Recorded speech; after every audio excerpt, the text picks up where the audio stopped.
Ninguém está esperando que Jesus volte há 2000 anos. Só Deus. Nenhum de nós vive mais do que 70, 80, 90 anos, 100 anos.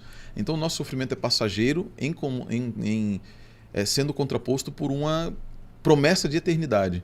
Mas Deus, ele vem no tempo. Eu não creio num Deus atemporal, mas ele vem no tempo, mas ele convive com essa dor desde quando ele criou. Deus criou o tempo? Deus é o tempo. Deus é o tempo. Então, assim, a ideia de que o tempo seja alheio a Deus, ela é errada biblicamente. Mas a ideia de que o tempo seja subordinado a Deus também é errado biblicamente, porque a própria noção de existência, dentro da Bíblia, pressupõe a noção de tempo. O tempo passa para Deus? De que maneira o tempo passa para Deus? Deus ele está restrito pelo tempo? Deus não está restrito pelo tempo, mas Deus tampouco está como algum... Eu me recordo de um autor há um tempo que ele diz, Deus é assim, isso aqui é o tempo e Deus está olhando para aqui, ó. Daqui ele move o tempo. Eu já ouvi assim. isso aí, que ele olha a nossa vida como um círculo, como se não tivesse meio e fim. Isso é problemático, porque veja o seguinte, imagine que Deus tivesse isso. O que estaria acontecendo exatamente nesse momento, na visão divina? Cristo estaria morrendo, nesse mesmo momento. Nós já estaríamos na eternidade. Samael estaria caindo, Lúcifer estaria caindo. Ou não. Ou ele estaria lá ainda louvando a Deus. Ou estaria... Não, e aí você tem... ele estaria... Ao mesmo tempo, Deus estaria sendo louvado por Lúcifer e tendo Lúcifer caindo.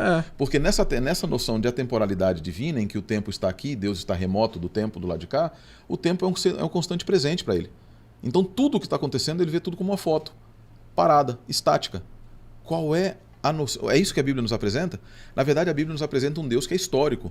Deus é tão histórico, em Deuteronômio capítulo 26, verso 5, ele diz assim, Deuteronômio capítulo, 26, verso 5, ele fala a respeito do chamado pequeno credo da nação de Israel. Ele diz assim, quando vocês entrarem na terra, vocês vão dizer, era meu prestes a perecer, era meu pai.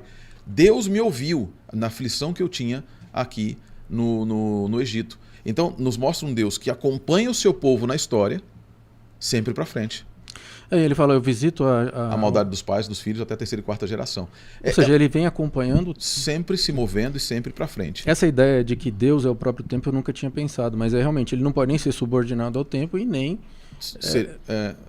o tempo estar acima dele. Né? Exatamente. É muito bom. E a ideia de um tempo, de uma temporalidade divina, brota de uma noção grega de Deus. De um Deus inamovível, de um Deus que não pode ser movido. De um Deus que, por exemplo, Filo de Alexandria, um filósofo do primeiro século, ele dizia assim, Deus é espírito puro, e por ser espírito puro ele não pode tocar matéria. É a noção platonista de um Deus que tem que ser espírito porque a matéria é eternamente má. E de que maneira ele cria? Porque ele cria. Ele cria através do homem, do Adam Rishon, do homem primordial, dos arquétipos. E esse homem arquetípico existe na consciência divina, que é grande o suficiente para pensar em tudo o que existe, sem que nada daquilo exista. E quem é que faz as coisas existirem de verdade? É esse homem primordial, que é o Logos, que está lá em João 1. E ele traz as coisas em existência, porque o Logos é uma emanação criadora de Deus. Isso não é o que a Bíblia nos apresenta. Ou seja, colocar Deus na matéria é uma espécie de colocar ele dentro de uma caixa. Seria exatamente isso. Então, e a Bíblia não nos apresenta isso. Teologicamente falando, Deus é muito maior do que está dentro de uma caixa. Por isso que a Bíblia nos apresenta um Deus que se move, que não é a ideia do motor primeiro, né? Que assim, ele não pode ser movido por nada, mas tudo move. Do moto contínuo. Ele não pode ser movido por nada, mas tudo move. Não é a ideia de Deus.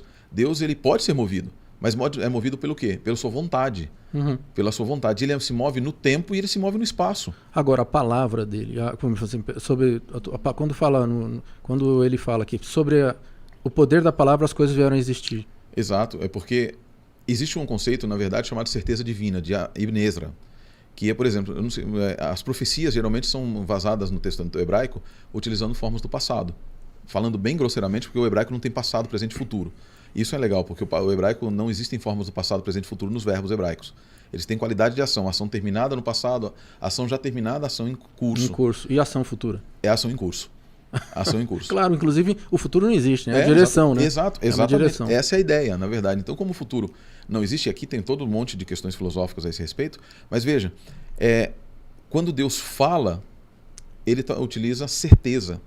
E não porque ele está de fora olhando, mas é porque ele vai moldar os acontecimentos de maneira que sua palavra jamais deixe de ter validade. Vai fazer. Um exemplo claro disso, e eu acho isso maravilhoso, já falei isso aqui na Escola do Pensar uma certa feita, quem é a mãe de Artaxerxes I Longímano? A mãe de Artaxerxes I Longímano, que é o filho de Xerxes, que deu o decreto lá em 457, que inicia as 2.300 tardes e manhãs, é Esther. Ah. É Esther, ou pelo menos madrasta. É da linhagem de... É, exato, ela da é linhagem judia.